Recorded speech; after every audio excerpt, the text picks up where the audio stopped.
is commonly called the Welfare Clause, and this is Article 181 of the Constitution. It says the people of the states empower the Congress to expend money for the enumerated purposes listed in Article 1, Section 8, provided it is done in a way that benefits the general welfare of the whole people. The problem with this, again, is in how this particular clause has been interpreted. For example, the Butler case. This was a court case that stated that this general welfare clause was not limited to the enumerated powers as stated in the clause. It said that they could go beyond those enumerated powers, and we're talking about enumerated powers that are listed in the Constitution. Let me hold this up and see if maybe you can see this. But Congress has the power to tax, spend, borrow. Anyhow, it's listed in the Constitution exactly what Congress has the power to do. And that particular court case says, yeah, you can forget that list of enumerated powers. If you need to go beyond it, that's okay. The next thing that happened, okay, is that there was a Social Security Act which said that the federal government will set up a federal Social Security system. And what they did was they said if you paid into the federal Social Security system, okay, you can deduct that from what you would have to pay to your own state Social Security system, and it literally wiped out all the state Social Security systems. Again, the federal government encroaching with their power. This is everybody's favorite case, the Oklahoma versus CSC. This gave the federal government the right to withhold federal funds to states to enforce its will.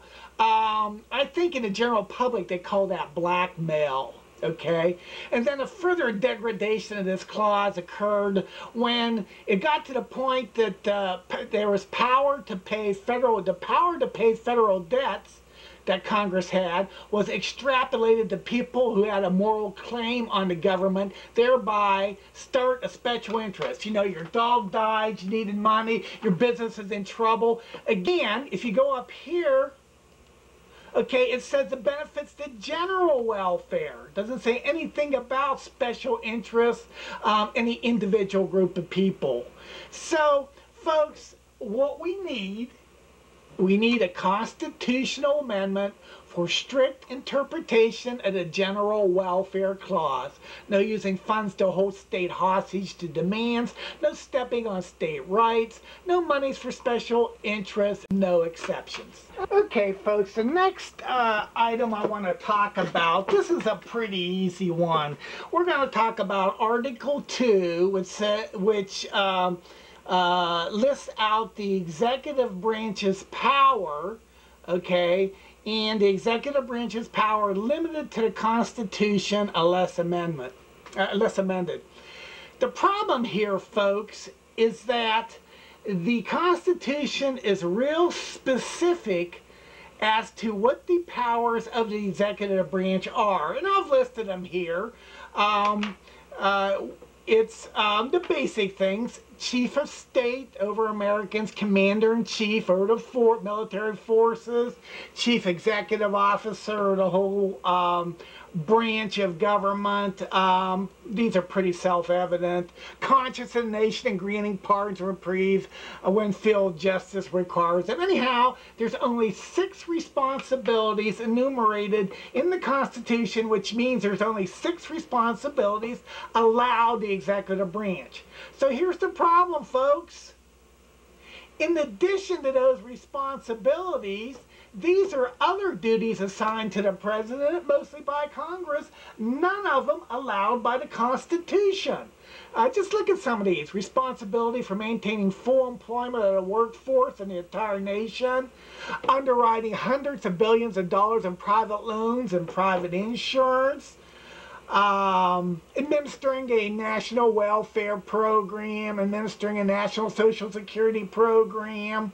Some of these are absolutely incredible. Regulating all major U.S. industries, supervising all radio and television broadcasting, Folks, it's no wonder the president has his nose in everything, and all these responsibilities unconstitutional. I don't even list them all.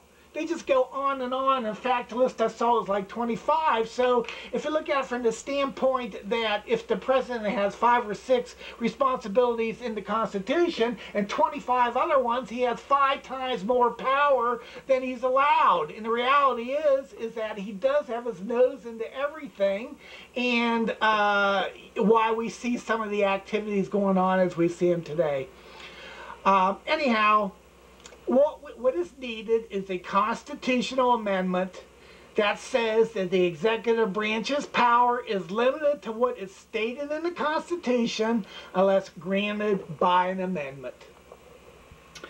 The next item I want to talk about, and this is something that's near and dear to everyone, is Amendment 16. Amendment 16 was passed. This is not part of the original Constitution. It was passed, I think, in 1913, and Amendment 16 gives the government the power to collect income taxes, a tax never intended by the founders. According to the original Constitution, only taxes can be apportioned to each state according to population. You know, our founding fathers talked about direct taxes like the income tax, and they really despised the thought of even doing it because they knew, first of all, you couldn't levy it fairly, number one, and number two, you couldn't collect it fairly. And we know that's exactly what's come about. This particular amendment to the Constitution came about, it was a political maneuver by the Democratic Party, one of these soak the rich attempts.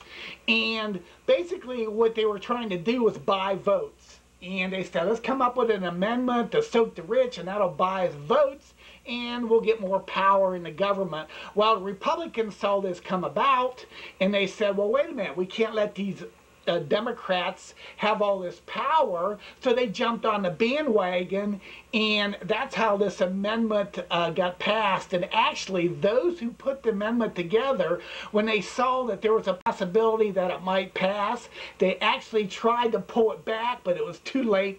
It already got passed. And what I will say about the income tax is simply this. In 1913, the income tax was just a attempt by politicians to redistribute wealth to buy votes. And you know what, folks? It hasn't changed one bit today. It is used to redistribute wealth to buy votes. The other thing about the income tax is it openly violates Article 4 of the Constitution, which is protection against unreasonable search and seizure, including papers and effects. If you've ever been through an audit, that you've dealt with the IRS, they can look at your papers anytime they want. You're assumed guilty until you can prove your own innocence. The income tax is an absolute mess. And we're not saying that the federal government shouldn't have tax. A federal sales tax is exactly what is needed, and it's in compliance with the original Constitution. So what is needed is an amendment to repeal Amendment 16, the income tax. We just finished discussion of Amendment 16 to the Constitution and the problems with that. Now I want to talk about Amendment 17. Okay, I think this amendment was passed in the late